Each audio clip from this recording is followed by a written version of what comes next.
Maybe you want to send Instagrams and pictures of people in their flip-flops.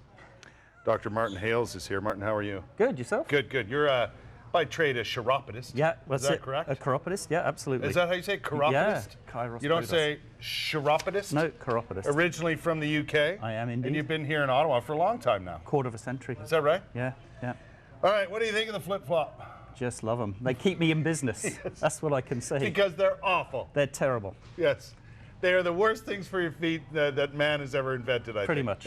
That's why I like them so much. Why? Why are they so bad? Let me show you. Okay.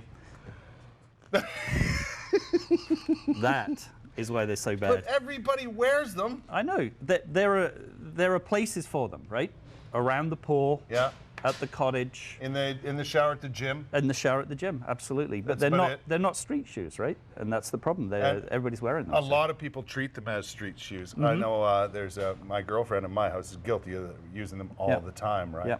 Yeah. What happens to the foot? Like, do they do damage to your feet? Oh, or? yeah. I mean, essentially what happens is they bend in all the wrong places. Like, you really want a shoe that will bend where the foot bends, which is essentially across the ball of the foot. So they're really giving you no support. The shoe will generally stretch when you've got the thong type device here. You know, the foot's literally just going to hang off the edge of the shoe. It's going to slide backwards and forwards. It creates a bad gait, so essentially you don't have a proper heel strike. Are there any good flip-flops? I've seen some molded. And yeah, absolutely.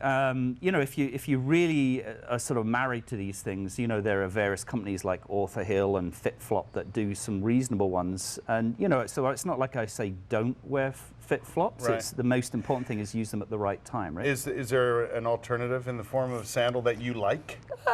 Yeah, what I really try to get patients, if they could wear something that has some kind of strapping around the back to keep the foot in place, some decent profile to it. I mean, we all know the classic Birkenstock style, bends at the right place. You know, you can slip this on and off. It's leather, so it doesn't tend to irritate the foot quite so badly. And there's actually a molded sort of cup. It's got a decent footbed to it, right? Right. I mean, nowadays we've got access to more sports shoes for the summertime than anything else. I mean, companies like Solomon are producing that you can literally wear them in and out of the lake with no problem. Sure, you could. Decent amount of support. Yeah, exactly. And you know, sandal companies have caught on to the need for decent support. They'll actually even have sandals with footbeds that pull out, so you can even get them custom made if you needed to, right? Right, or replace them if they wear. Yeah, totally. So at the end of the day, the most important thing is it's got to be structurally sound. Right. This is your foot with all of its bones. How many bones are in the foot? 26 in each foot. 26 in each foot. Yep. Easy to do damage to your foot. Oh, that's like I said, the FitFlops are the best thing for my profession ever. They really are. Right. Is it you know, just the lack of support in terms of arch? And well, it's certainly lack of support in the arch. Not everybody needs an enormous amount of arch support, but it's the altered gait that causes the big problem as well. So like I said, you don't tend to have a normal heel strike. You have a very choppy stride. That tends to happen with any slip-on shoe. You're fighting to keep that shoe on all the time, so you don't get a decent heel strike as you're moving forward. Your toes will tend to claw up to try and keep that shoe in place, especially if it's not been strapped onto the foot properly, which obviously cheaper FitFlops have no form of fastening whatsoever. By the way, the foot without you know, any flesh and skin on it is a freaky looking thing. It's an amazing piece of mechanics, man. Is that what? Oh yeah, it's just superb. What got you into this foot business? I have no idea. Really? Yeah, it's just biomechanically a genius design. Right. It's just it is an amazing piece of the human body. And it can go wrong very easily. Yeah, you know? And if it starts to go wrong, you're only furthering it by wearing something like that. Yeah, exactly. It's like I was saying earlier. You know, some of the studies that have been performed on FitFlops that have been used, you know, for streetwear, are actually quite disturbing. Some of the bacterial contamination on those shoes is gross. We were commenting. Yeah, I know. God.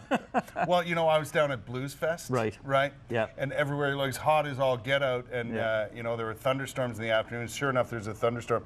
There's people, mostly ladies, walking around with this. Yeah. And I can't imagine what's on their feet by the time they get home. It's biohazard, man. I mean, at the end of the day, the professionals that did the studies basically said, ensure you wash your hands thoroughly after you've touched these things. Touched them. And make sure you wash your feet thoroughly. You can try and clean them up with some kind of antibacterial soap to try and get some of the bacterial contamination off, but definitely throw them away at the end of the season.